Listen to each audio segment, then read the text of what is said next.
السلام علیکم ورحمۃ اللہ وبرکاتہ. نحمدہ ونصلی علی رسولہ الکریم. اما بعد فاعوذ باللہ من الشیطان الرجیم. بسم اللہ الرحمن الرحیم.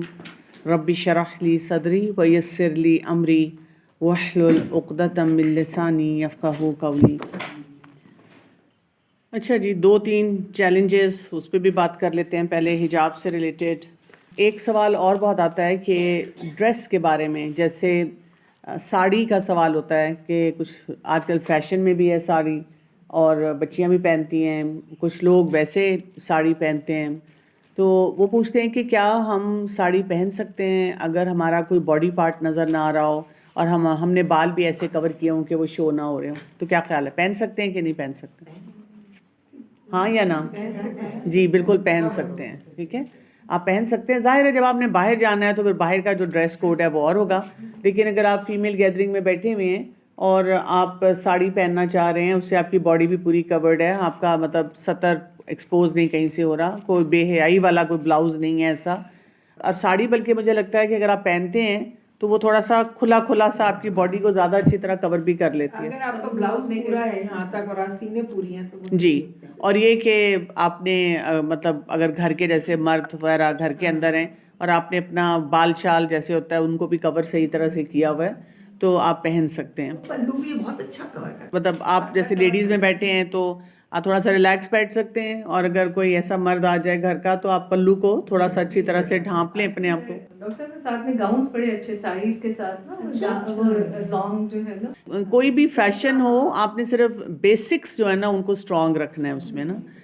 پھر اسی طرح سے ینگ بچیوں کا اس قسم کا سوال آ جاتا ہے کہ اگر میں کہیں جاب کے لیے اپلائی کر رہی ہوں اور میرا کنسرن یہ ہے کہ جب بھی میں جاؤں گی اس جاب کے لیے انٹرویو کے لیے، تو کیونکہ میں حجابی ہوں تو اس وجہ سے یا تو وہ مجھے جاب نہیں دیں گے، یا یہ ہے کہ کیا میں صرف اس انٹرویو کے لیے، کیونکہ مجھے حجاب پہن کے انٹرویو دیتے ہوئے بہت نروسنس ہو رہی ہے، تو میں اس ٹائم کے لیے اپنا حجاب ریموو کر سکتی ہوں؟ نہیں.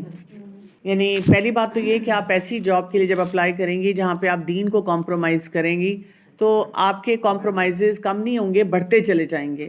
تو اس لیے ہمیں بہت کیئرفلی اس معاملے کو دیکھنا ہے کہ ہم ایسی جگہ جائیں نا ہمارے لیے مشکل ہو جائے. چند سال پہلے کی بات ہے کہ میرے پاس یہاں کی بہت ریپیوٹیڈ یونیورسٹی سے کچھ اسٹوڈنٹس آئیں. انہوں نے کہا کہ ہم آپ سے ویسے ملنا چاہتے ہیں، ہم آپ کے اسٹوڈنٹس ہیں. تو جب وہ آئیں تو اپنے ساتھ بہت ساری اپنی فرینڈس کو بھی لے آئیں، اور مجھے پتہ چلا کہ وہ سول انجینئرنگ کی اسٹوڈنٹس تھیں. اب آپ دیکھیں کہ بہت ویل ریپیوٹیڈ یونیورسٹی جس میں داخلہ ہی مشکل سے ملتا ہے، وہاں پہ وہ ان کو داخلہ ملا ہے اور انہوں نے سول انجینئرنگ میں لیا ہے. بینگ میڈیکل ڈاکٹر مجھے کوئی اتنا زیادہ آئیڈیا نہیں تھا. وہ مجھے بار بار پوچھ رہی تھیں کہ ہم فیلڈ میں کام کر سکتے ہیں، تو میں نے ایز اے ڈاکٹر سوچا ہم بھی تو کام کرتے ہیں، آپ کر لیں. تو انہوں نے کہا کہ نہیں، ہمیں تو جیسے سڑکیں بن رہی ہیں، بلڈنگز بن رہی ہیں، برجز بن رہے ہیں، وہاں پہ جانا ہوتا ہے، اور اکثر ہمارے آفیسز میں ہارڈلی کوئی فیمیل ہوتی ہے، یا اگر فرض کریں زیادہ فیمیلز آ بھی جائیں اس فیلڈ میں تو کرتے کرتے اٹس اے ٹف جاب جو کہ اللہ تعالیٰ نے مردوں کے لیے رکھی ہوئی ہے. تو میں نے تو ان کو یہ کہا تھا، جب مجھے یہ ڈیٹیلز پتہ چلی اور کچھ بچیوں نے اپنے کنسرن بھی شو کیے کہ وہاں ٹھیکیدار ٹائپ ہوتے ہیں، مزدور ہوتے ہیں، اور اس قسم کے لوگ ہوتے ہیں جن سے آپ کا واسطہ پڑتا ہے، تو میں نے ان کو یہ کہا تھا کہ اس سے بہتر ہے کہ وہ ابھی فیصلہ کر کے اس کی آگے کسی اور سب برانچ میں جائیں جہاں پہ ان کو صرف فیمیل سے واسطہ پڑے، اور آئندہ کے لیے لڑکیوں کو ڈسکریج کیا جائے کہ وہ ایسی فیلڈ میں نہ جائیں. تو جاب ہو یا کوئی آپ کا کریئر چوائس ہو، انشاءاللہ کریئر چوائس پہ ہم نیکسٹ ہماری جو کلاس ہوگی رمضان کے بعد اس میں ہم ڈیٹیل میں بات کریں گے، کیونکہ آگے وہ آیات کے ساتھ ریلیٹ ہو رہا تھا. لیکن یہ کہ ہمیں اس کے بارے میں سوچنا ہے. دوسرا یہ دیکھنا کہ میں اگر حجاب میں جاؤں گی اور پھر مجھے جاب نہیں ملے گی. دیکھیں، جاب ہے، ویزا ہے، کچھ بھی ہے، یہ کس نے دینا ہے؟ اللہ نے دینا ہے. اگر اللہ تعالیٰ نے آپ کی قسمت میں رکھا ہوا ہے کہ آپ کو یہ جاب ملے، یہ ویزا ملے، آپ کی داڑھی ہو اور آپ پکے مسلمان نظر آ رہے ہیں، یا آپ نے مطلب کوئی بھی اپنا کوئی انٹروڈکشن دیا ہوا ہے، اللہ نے اگر آپ کی قسمت میں لکھا ہوا ہے نا تو وہ آپ کو مل کے رہے گا. اس کے لیے آپ کو اپنا ڈریس کوڈ چینج کرنے کی ضرورت نہیں ہے. یہ میرا پرسنل ایکسپیرینس بھی ہے. مجھے یاد ہے کہ میں اسی طرح US کے ویزے کے لیے اپلائی کر رہی تھی، اور وہ کسی پروجیکٹ کے لیے مجھے کرنا تھا. تو جہاں میں اپلائی کر رہی تھی تو میرے ایجنٹ نے مجھے کہا کہ آپ بالکل مینشن نہ کریں کہ آپ کی کسی اسلامک ادارے کے ساتھ ایفیلیشن ہے. تو میں نے ان سے پوچھا کہ اگر وہاں پہ مجھے انہوں نے وہاں پہ اس کے بارے میں کوئی کوئری ڈال دی کہ جی آپ ہیں یہاں پہ یہ کیا ہے اور آپ نے مینشن نہیں کیا, تو کہتے ہیں آپ گول مول سا جواب دے دیجیے گا, آپ کہہ دیجیے گا کہ وہ جی میرے ایجنٹ نے نہیں لکھا تو اس طرح سے. تو میں نے کہا نہیں, یا جھوٹ بول دیجیے گا کہ نہیں میں اتنا خاص نہیں چاہتی. میں کہا دیکھیں جھوٹ تو میں نے بولنا نہیں ہے, میں اتنے سے ویزے کے لیے جانے کے لیے میں یہ نہیں کروں گی. میں نے ان سے کہا کہ آپ پورا لکھیں, جو کچھ میں کرتی ہوں آپ سارا لکھیں. مجھ سے پہلے بہت سے لوگ ایسے لائن میں دیکھ رہی تھی جو کھڑے ہوئے تھے, ان کو ویزا نہیں ملا لیکن مجھے ویزا مل گیا. یعنی اللہ تعالیٰ نے جو آپ کی قسمت میں لکھا ہوتا ہے وہ آپ کو مل کے رہتا ہے. یہ آپ کی ایمان کی پختگی ہوتی ہے کہ یو بلیو کہ جو Allah wants it's going to happen. اگر کوئی سیکیورٹی کے حساب سے وہ اگر آپ کو کہتے ہیں کہ جی آپ نے اتنا آئیڈینٹی کے لیے ایکسپوز کرنا ہے, وہ آتا ہے سیکیورٹی کے پرپز کے لیے, وہ ہر جگہ نہیں آپ کا یوز ہوتا, تو پھر آپ وہ کر سکتے ہیں. ایک تو آپ کا یہ بہت کامل یقین ہونا چاہیے کہ اللہ نے اگر میری قسمت رکھا ہوا ہے نا تو یہ جاب, یہ انٹرویو, یہ ویزا, یہ سب مجھے مل جائے گا. اس کے لیے میں نے اپنے دین کو کمپرومائز نہیں کرنا. آپ اس بات کو سمجھیں, جب ہم ایک دفعہ کمپرومائز کرنا شروع کر دیتے ہیں نا کسی بھی سچویشن میں, پھر you can not stop any where. اسی لیے آپ دیکھیں گے کہ ہمارے دین میں ان اے وے اگر کبھی کبھی ہم دیکھیں, جیسے بچے بھی ہمارے ینگسٹرز کہتے ہیں کہ بہت ریجڈیٹی ہے, بہت سختی ہے. وہ سختی اس لیے ہے کہ دیکھیں نا, اگر آپ نے اپنے گھر میں دروازے پہ تالا نہیں لگایا تو جو مرضی کھول کے آ جائے گا. تو ہمیں کہیں نہ کہیں باؤنڈری سیٹ کرنی پڑتی ہے کہ کس زون میں کس جگہ پہ کوئی نہیں جا سکتا. نو گو زون ہے یہ, یہاں پہ کوئی بھی نہ آئے. تو اگر ہم نہیں کریں گے, اچھا آج ہم نے اس کے لیے اتار دیا, کل ہم نے اس چیز کے لیے کر لیا, تو ہم ہر دفعہ اسی بیٹل میں, انر بیٹل میں رہیں گے کہ اب کس چیز کے لیے مجھے اپنا حجاب کمپرومائز کرنا ہے, اب کس چیز کے لیے مجھے کرنا ہے. تو اگر آپ کلیئر ہیں کہ ABCD کوئی بھی سینیریو ہے, فلیکسیبلٹی جو اللہ تعالیٰ نے ہمیں دی ہوئی ہے, جو احادیث سے ہمیں پتہ چلتی ہے, اس کو تو ہم فالو کریں گے, باقی چیزوں پہ ہم نہیں جائیں گے. ایک اور چیز جو ہمیں یاد رکھنی ہے وہ یہ ہے کہ بہت سی جگہوں میں نے دیکھا ہے کہ یہ ہمیں حجاب کی وجہ سے کوئی ریجیکٹ نہیں کر رہا ہوتا, ہم اندر سے نکمے ہوتے ہیں. یعنی اگر میں کام نہیں کر رہی صحیح, اپنے پروجیکٹ کو صحیح طرح نہیں لے کے چل رہی, پڑھائی نہیں میں نے کی ہوئی, میں اگر انٹرویو کے لیے گئی ہوں اور وہاں پہ جو سوالات مجھے پوچھے گئے ہیں ان کو میں نے صحیح طرح سے ہینڈل نہیں کیا. اسی لیے حجاب جو ہے ہمیں اپنے سر پہ رکھنا ہے لیکن دل دماغ پہ نہیں رکھنا. یعنی یہ نہیں ہونا چاہیے کہ ہمیں کسی سے انٹلیکچوئل لیول پہ بات نہ کرنی آتی ہو, کوئی کمیونیکیشن نہ آتا ہو, کوئی طریقہ نہ آتا ہو کسی بات کو ایکسپریس کرنے کا. ہمیں اپنے فیلڈ میں بہت ایکسپرٹ ہونا چاہیے. یہ آپ کو بہت بڑی ویٹیج دیتا ہے. یعنی کہنے کا مطلب اگر آپ پروفیشنل ہیں تو آپ کو پروفیشنلی ہمیشہ گرو کرنا چاہیے. اسی طرح آپ کو دین میں گرو کرنا چاہیے جب آپ حجابی ہیں, تاکہ آپ کو دین کی جو پختگی ہے نا وہ آپ کے اندر بہت زیادہ اسٹیبلش ہو. اسی طرح اگر آپ ایون ہاؤس وائف ہیں, گھر میں ہیں, تو گھر میں رہتے ہوئے بھی آپ کو بکس پڑھنا چاہیے, آپ کو دین میں بھی گرو کرنا چاہیے. اگر آپ کے مطلب ریلیشن شپس میں آپ ریلیشن شپ کے بارے میں لیکچر سنیں اور اپنے آپ کو اگین وہی بات ہے اپنی گروتھ پہ جائیں. بچے آپ کے ہیں تو پیرنٹنگ کے بارے میں آپ کو بہت کچھ آنا چاہیے.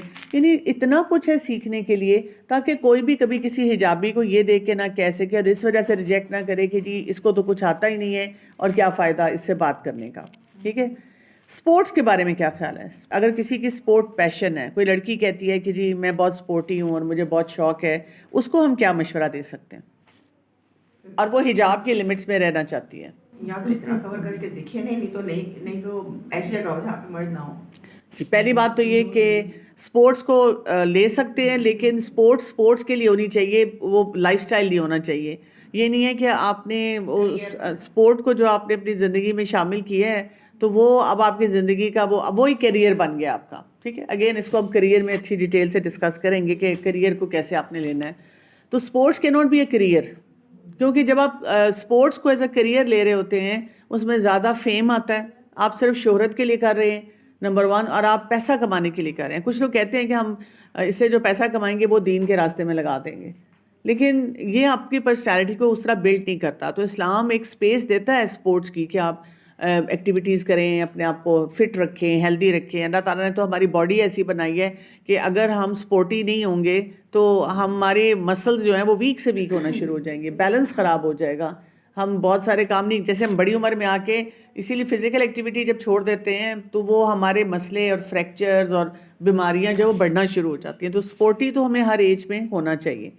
اسی طرح دوسری امپورٹنٹ بات یہ کہ وہاں مرد نہ ہو, یہ ہمیں یاد رکھنا ہے کہ اگر ہم مردوں میں جا کے اسپورٹس کر رہے ہیں تو یہ درست نہیں ہے. تیسری بات یہ کہ اگر ہم لڑکیوں میں بھی ہیں تو ہمارا لباس اور اس کی لمٹس جو ہیں, اور پھر جس طرح کی ہم اسپورٹس کھیل رہے ہیں, ایسی ڈیرنگ اسپورٹس بھی پسند نہیں کی گئی ہیں جس میں بس آپ کا خون ہی خشک ہوتا رہے اور آپ کو لگے کہ آپ بڑے بہادر ہیں. یعنی ایسی اسپورٹس کو اسلام نے پسند کیا ہے جس سے آپ کی ڈیولپمنٹ ہوتی ہے, فزیکل ڈیولپمنٹ بھی ہوتی ہے اور اس کے ساتھ ساتھ آپ کی مطلب آپ کا فوکس ڈیولپ ہوتا ہے, آپ کی ڈیسیجن میکنگ اسٹرانگ ہوتی ہے, یعنی کوئی اسکل بلڈنگ ہو آپ کی اس میں. ٹھیک, ایسی اسپورٹس نہیں ہے کہ آپ اوپر سے کسی وہ جو ہوتا ہے نا چھلانگ لگا رہے ہیں اور نیچے آ کے گر رہے ہیں, آپ کی چاہے ہڈیاں ٹوٹ جائیں, یا ایسی ریسنگ آپ کر رہے ہیں جس میں گاڑیاں الٹیں اور مرنے کا بہت زیادہ جو ہے نا وہ چانس ہو. تو اس قسم کی اسپورٹس کو نہیں پسند کیا گیا. اچھا, دوسرا میں پوچھا تھا کہ مردوں کے لیے تو ہوگا سطر شطر تو ہوتا ہی ہے, لیکن اس جو کہہ رہے ہیں نا کہ کریئر نہ بنائے, یہ مردوں کے لیے ہاں پسندیدہ تو نہیں ہے, اسپورٹس اوور آل پسندیدہ نہیں ہے کہ اس کے اندر پورا آپ کریئر بنا لیں. نہیں تو دیکھیے جو لوگ اسپورٹس میں جاتے ہیں وہ پھر کیا ان کا کیا طریقہ کار ہوتا ہے, کافی وہ ان کی الگ طرح سے ہوتا ہے نا. اسی طرح آپ دیکھیں نا بچوں کو اب ہم نے کئی دفعہ صرف یہ بات بتا دی بیٹا مطلب کوئی سیریس ہو رہا زندگی میں پیسہ کماؤ, تو آج تو جو ہے 10 سال کا بچہ کہتا ہے I am a YouTuber, I am an Instagrammer. پیسے تو میں بھی سے کما رہا ہوں, پیسے ہی کمانے ہیں نا. اور پھر ماں باپ بے بس ہو جاتے ہیں. تو بات صرف پیسے کمانے کی اور زندگی میں ہم یہی کہتے ہیں نا پیسے نہیں ہوں گے تو کیا کرو گے زندگی میں. کہنا یہ چاہیے ایمان نہیں ہوگا تو کیا کرو گے, یعنی کام وہ کرو جس سے کہ ایمان آپ کا بلڈ ہو. پیسہ تو اللہ نے دے دینا, رسپانسبل بیہیویئرس کی طرف جو ہے نا ہم نہیں جا رہے ہوتے, پھر مسئلے مسائل انہی باتوں سے زیادہ ہونا شروع ہو جاتے ہیں بچوں کے.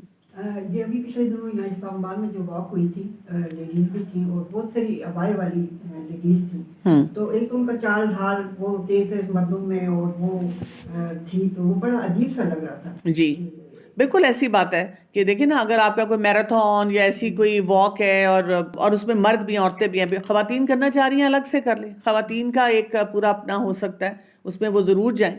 آپ دیکھیں جو ہمارے یہ مسلم کنٹریز ہیں بہت سارے مڈ ایسٹ میں ہم دیکھتے ہیں انہوں نے ایون تھیم پارکس وغیرہ میں بھی ایک فیمیل ڈے رکھا ہوتا ہے. اس دن سب فیمیلز ہوتی ہیں وہاں, تاکہ یہ کہ وہ آرام سے اپنا انجوائے کر سکیں. بھی تھا, امی وغیرہ جب ملتان میں رہتے تھے تو ایک دن بدھ کا دن ہوتا تھا لیڈیز کا. بس اب ہم نے کو ایڈ بہت زیادہ کر دیا نا, بچوں کے لیے ہم روتے تو ہوتے ہیں لیکن ہم نے اپنے لیے بھی ہر چیز کو وہ کو ایڈ میں کنورٹ کر دیا. اچھا جی, سورہ فرقان پہ آتے ہیں اور آیت نمبر 29 پہ ہم نے ختم کیا تھا, اور بہت ہی امپورٹنٹ آیات تھیں جس میں ہم نے پیئر پریشر کو دیکھا.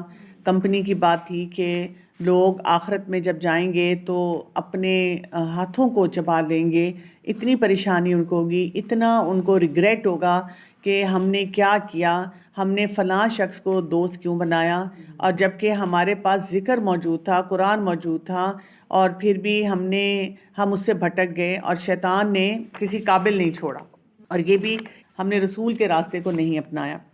پھر ہم دیکھ رہے ہیں کہ آیت نمبر 30 آ رہی ہے, وقال الرسول, اور کہے گا رسول. اب یہ وہی کی ساری کنورسیشن چل رہی ہے, تو رسول کیا کہیں گے, یا ربی, اے میرے رب, ان قوم اتخذوا, بے شک میری قوم نے بنا لیا تھا, حاذل قرآن مہجورا, اس قرآن کو چھوڑا ہوا, مہجورا. اب آپ دیکھیں ایک تو وہ لوگ جنہوں نے دنیا میں رہتے ہوئے صحیح فرقان کے ساتھ اپنے معاملات نہیں کیے. جب بھی ہم کسی بھی سچویشن میں ہوں گے, اس کو میں ہمیشہ کہتی ہوں کہ we are on the crossroads. Crossroad کیا ہے, آپ کھڑے ہوئے ہیں کسی مقام پہ, آپ کو فیصلہ کرنا ہے کہ مجھے لیفٹ جانا ہے یا رائٹ جانا ہے. اور اگر آپ کی زندگی میں قرآن ہر وقت ہوتا ہے ایز اے لیونگ ریالٹی, یہ نہیں کہ صرف رمضان میں ہو گیا, صرف آپ نے کبھی کبھار کوئی درس اٹینڈ کر لیا, کسی اسپیکر کو سننے چلے گئے, you are constantly connected to Quran. اب آپ قرآن کے ساتھ جب کنیکشن کے ساتھ ہوتے ہیں تو سمجھیں وہ قرآن آپ کے پاس ہے, وہاں پہ وہ فرقان ہوگا آپ کے لیے, آپ کو بتائے گا کہ اگر آپ لیفٹ سائڈ پہ جاتے ہیں تو آپ کا فائدہ نقصان کیا ہے, اگر آپ رائٹ سائڈ پہ جاتے ہیں تو وہاں آپ کا فائدہ نقصان کیا ہے, اور آپ کو مدد دیتا ہے کہ آپ اپنے لیے فیصلے صحیح کر سکیں.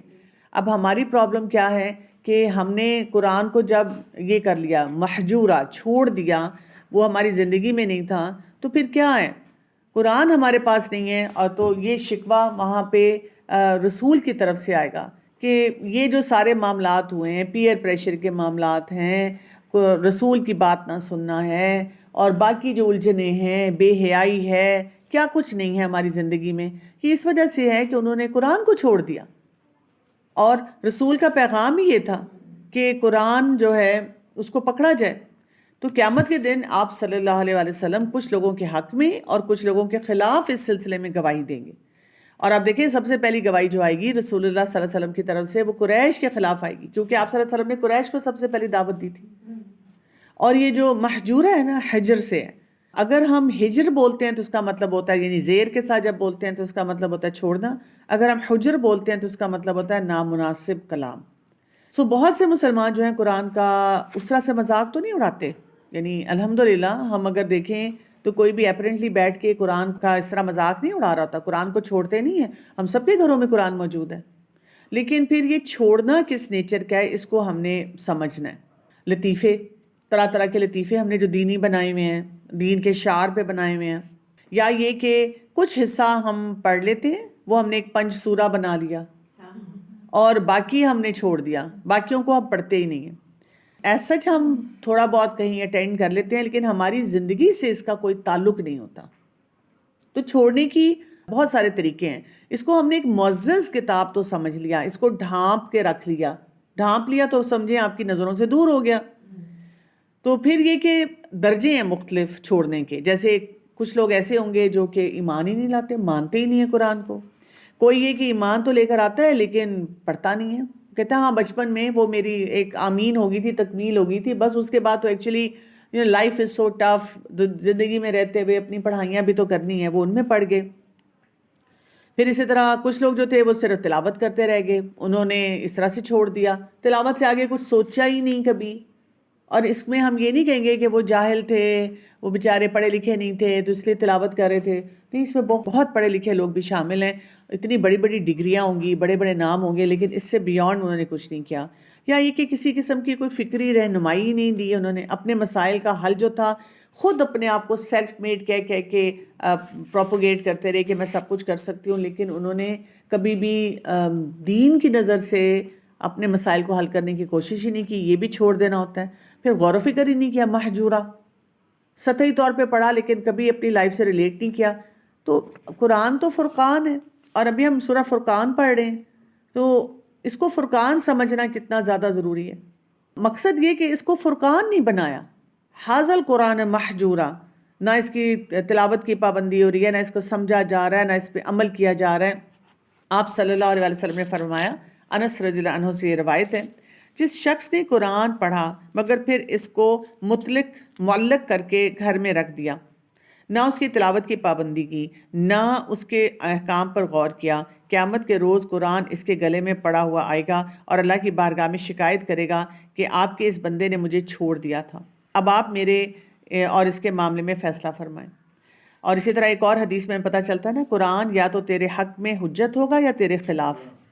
میں یوزلی اس حدیث کو بہت زیادہ کوٹ کرتی ہوں، اسپیشلی جب میں یوتھ کو پڑھاتی ہوں نا، کالجز یونیورسٹیز میں، تو ضرور کوئی نہ کوئی گروپ ہوتا ہے لڑکوں کا یا لڑکیوں کا، وہ پیچھے بیٹھ کے گپیں لگا رہے ہوتے ہیں، باتیں کر رہے ہوتے ہیں، اور ان کا کوئی موڈ نہیں ہوتا قرآن میں انٹرسٹ لینے کا. اور آج کل ہر ایک کے ہاتھ میں فون ہے، اس پہ وہیں بیٹھ کے گیمز کھیل رہے ہیں یا کوئی اور ایسی ایکٹیویٹی کر رہے ہیں. تو میں بجائے اس کے کہ ان کو اس طرح ڈانٹوں کہ آپ کو تمیز نہیں ہے، قرآن پڑھ رہے ہیں اور یہ کیا اپنے بدتمیزی کی ہوئی ہے، مطلب اس طرح کی باتیں سناؤں، ان کو انسلٹ کروں، تو میں اکثر ان کو نا یہ والی حدیث سناتی ہوں. میں کہتی ہوں کہ میں اگر آپ کو کہہ بھی رہی ہوں، تھوڑی سی سختی بھی کر رہی ہوں، اس لیے کہ میرے دل میں درد ہے. You are such brilliant people, اور آپ لوگ بیٹھے، اللہ نے آپ کو موقع دے دیا ہے، آپ نے چاہے مانگا تھا یا نہیں مانگا تھا، اللہ تعالیٰ نے آپ کو چنا ہے اس کام کے لیے کہ آپ کے کانوں میں قرآن کی تلاوت ہو، اس کی آواز آئے، آپ کو قرآن سے کوئی گائیڈ لائن اپنی لائف کے لیے ملے. بے شک آپ کا اس وقت دل نہیں چاہ رہا سننے کو، لیکن آپ نے نہ اور کوئی کام نہیں کرنا، آپ نے کوئی اور نوٹس نہیں بنانے، آپ نے کوئی اپنا فون نہیں اٹھانا. میں بار بار ریمائنڈر دیتی رہتی ہوں کہ دیکھیں قرآن آپ کے حق میں یا آپ کے خلاف حجت ہوگا. تو اب دیکھیں ہم اگر اپنے یوتھ کو ٹیم کرنا چاہتے ہیں تو ایسی احادیث، ایسی باتوں سے بڑے پیار سے کر سکتے ہیں، بڑے اچھے طریقے سے ان کو سکھا سکتے ہیں، بجائے اس کے کہ ڈانٹ کے ان کا برا حال کرتے ہیں اور ان کو انسلٹنگ طریقے سے بات کریں۔ پھر ہمیں یہ بھی پتہ ہے ایک حدیث سے کہ روزے قیامت جو ہے روزہ اور قرآن شفاعت کریں گے اس شخص کے لیے، اس کے حق میں وہ بات جائے گی۔ لیکن اگر آپ سوچیں گے کسی نے کوئی تعلق ہی نہیں رکھا، اور میجورٹی لوگوں کا ہمارا یہی حال ہے، قرآن کے ہم پاس ہی نہیں آتے ہیں، نہ پڑھتے ہیں نہ سیکھتے ہیں۔ مجھے یاد ہے کہ بلکہ ہم یہ کرتے ہیں کہ بجائے اس کے کہ ہم ٹائم ویسٹرز سے الگ ہوں اور اس کی اہمیت کو سمجھیں، ہم ٹائم ویسٹرز میں گھسے رہتے ہیں۔ اسی لیے ہر شخص یہ کہتا نظر آتا ہے، یعنی 24 گھنٹوں میں ہمیں کبھی بھی قرآن کے لیے ٹائم نہیں ملتا، ہر چیز کے لیے ہمیں ٹائم مل جاتا ہے، اور ہر چیز کا ہم نے وقت مقرر کیا ہوا ہے، ہر چیز کی ہم نے کمٹمنٹ رکھی ہوئی ہے اپنی لائف میں۔ ایک نہیں ہے تو ہمارے پاس قرآن کی کوئی کمٹمنٹ کچھ نہیں ہے، ہر ایج میں دیکھ لیں۔ اگر چھوٹے بچے ہیں وہ گھنٹوں آن لائن گیم کھیل لیں گے، باقی ایکٹیویٹیز کر لیں گے، قرآن پڑھنے کے لیے راضی نہیں ہوں گے۔ قرآن ٹیچر سے پڑھانا ایک عذاب بن جاتا ہے۔ خیر اس میں قرآن ٹیچر کا بھی رول ہوتا ہے کہ وہ انٹرسٹنگ طریقے سے پڑھائیں اور ڈائنامک طریقے سے کریں تو فائدہ ہوتا ہے۔ اب آج کل کے دور میں ہمارے لیے بہت بڑا فتنہ آ گیا ہے، ہر گھر والا، ہر پیرنٹ کہتا ہے تعلیم کے لیے تو ہم چاہتے ہیں بچے اسکول، کالج، یونیورسٹی جائیں، لیکن قرآن پڑھنے کے لیے آن لائن نہیں کوئی ٹیچر مل سکتی۔ اب دیکھیں بڑی عمر میں آ کے بھی ہمارے لیے ایک چیلنج بن جاتا ہے جب ہم آن لائن کلاس میں ہوتے ہیں، پیچھے سے کوئی آوازیں لگا رہا ہے۔ میں خود جب آن لائن کلاس لیتی ہوں نا گھر میں، تو 15 دفعہ مجھے کسی نہ کسی کو اشارہ کر کے کہنا پڑتا ہے کمرے سے جاؤ، یا کسی کا میسج آتا ہے سائڈ بائی سائڈ مجھے اس کے میسج کا کوئی ارجنٹ جواب دینا پڑ جاتا ہے۔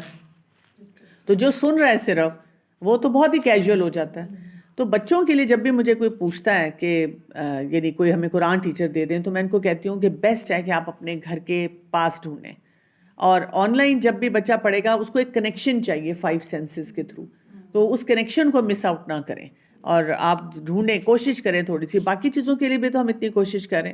پھر جب یوتھ ہوتا ہے ہمارا، اب وہ بھی قرآن سے دور ہوتا ہے بالکل، اگین وہ ان کی اور اتنی ایکٹیویٹیز ہوتی ہیں کہ وہ ہر ایکٹیویٹی کے لیے ٹائم نکال دیں گے، نہیں ان کا دل مانتا تو قرآن کے لیے نہیں مانتا۔ آپ جتنا بھی لائٹ ہارٹیڈ رکھیں، کچھ بھی رکھیں، اسٹرگل ہوتی ہے۔ میں جہاں پہ بھی یوتھ کی قرآن کلاس لوں، اپارٹ فرام کالجز، یونیورسٹیز، کیونکہ وہاں پہ تو اسٹوڈنٹ نے اپنی کلاس کے مطابق ٹائم پہ بیٹھے ہونا ہے، لیکن کسی کے گھر میں کسی جگہ تو یوتھ کی کلاس جب بھی ہوگی نا تو وہ آرام سے، یعنی اگر جو بھی ٹائم ہوگا نا آپ کا 15 منٹ لیٹ، 20 منٹ لیٹ، کیوں؟ انہوں نے نکلنا ہی نہیں، ماں باپ کا کوئی قصور ہی نہیں۔ ماں باپ کہتے ہیں اگر ہم نے اس وقت ان سے کوئی لڑائی جھگڑا کر لیا، پنگا لے لیا، تو انہوں نے بالکل ہی نہیں جانا۔ تو وہ 2 گھنٹے سے بیچارے کوشش کر رہے ہوتے ہیں، بیٹا کلاس ہے، اچھا نا، اٹھتے ہیں نا، کر لیتے ہیں نا، ابھی بڑا ٹائم ہے نا، اور وہ جو ٹریول ٹائم ہے وہ بچے کیلکولیٹ ہی نہیں کرتے۔ تو اکثر ہوتا ہے کہ میں بیٹھی ہوئی ہوں اور بچے لیٹ سے لیٹ کلاس میں انٹر ہو رہے ہوتے ہیں، تو مجھے ان ماؤں پہ بھی بڑا ترس آ رہا ہوتا ہے کہ وہ بیچاری کتنی اسٹرگل کر کے ان بچوں کو لے کے آ رہی ہیں کہ کسی طرح سے یہ پہنچ جائے۔ اونرشپ نہیں ہوتی نا بچوں کی اس ایج میں، تو اونرشپ دینی بڑی ضروری ہے۔ اور ہماری عمر کی خواتین جب ہو جاتی ہیں، میرڈ ہیں تو وہ کہتی ہیں جی وہ گھر کے اتنے کام ہیں، کھانے بنانے ہیں، کیونکہ ریسیپی بنا کے ہم پاگل ہوئے ہیں۔ اس کے بعد گھر کی صفائیاں نہیں ہماری ختم ہوتی، پھر ہم کہتے ہیں جی گھر کے بکھیڑے میرے اتنے، میرا تو بہت دل چاہتا ہے قرآن کلاس میں آؤں، کام بڑے ہوتے ہیں نا۔ یعنی قرآن کو اب دیکھیں یہ رسول کا شکوہ ہے، رسول اللہ صلی اللہ علیہ وسلم کا، نیک نبی کا شکوہ ہے نا، کتنی دل کو ایک دکھانے والی بات ہے کہ ہمارے جو ایٹیٹیوڈز ہیں وہ کس طرف ہمیں لے کر جا رہے ہیں۔ تو اس معاملے میں ہمیں اچھا غور و فکر کرتے رہنا چاہیے۔ ورس نمبر 31 کو دیکھیں، وَكَذَلِكَ جَعَلْنَا لِكُلِّ نَبِيٍّ عَدُوًّا مِّنَ الْمُجْرِمِينَ، اور اسی طرح بنایا ہم نے ہر نبی کے لیے دشمن مجرمین میں سے۔ یعنی اسے یہ پتہ چلتا ہے کہ ہر دور میں جو پیغمبر ہیں ان کو ستانے کے لیے بہت لوگ آئے ہیں، ہر دور میں کہا گیا ہے جو بھی نبی آئے ہیں ان کے لیے دشمن ہیں، اور وہ مجرم لوگ ہوتے ہیں جو کہ ان کو تنگ کرتے ہیں۔ تو یہاں پہ سوال ذہن میں یہ آتا ہے کہ پیغمبر تو اللہ تعالیٰ کی اتنی محبوب ہستی ہے، اللہ کو اتنی محبت ہے اپنے نبیوں سے، لیکن کیوں اللہ تعالیٰ پھر ایسے لوگوں کو وہاں پہ چھوڑ دیتا ہے جو ان کو ستائیں؟ کیا خیال ہے، کیا وجہ ہے؟ کیونکہ اسٹرگل تو دکھانی اور ہمیں بھی اسٹرگل کرنی پڑے گی۔ ٹھیک ہے، ایک تو اسٹرگل دکھانی ہے، اور جب تک وہ ریزسٹنس نہیں ہوتا، وہ جو فزکس کا فارمولا ہے نا، ریزسٹنس نہیں ہوگا تو کیا ہے، وہ چیزیں دنیا چلے گی نہیں۔ یہ ریزسٹنس کی وجہ سے ہی تو ہم گرو کر رہے ہوتے ہیں۔ ان کی لائف سے ہی ہم نے سیکھنا ہے، ان کی لائف سے ہم نے سیکھنا ہے۔ اگر ان کی لائف میں کوئی ان کو ستانے والا نہیں ہوگا تو جب ہمیں تو ستانے والے آئیں گے ہم سے تو برداشت نہیں ہوگا۔ اب ہم ٹھنڈے اسی بات پہ پڑتے ہیں۔ نہیں، جیسے لوگ کہتے ہیں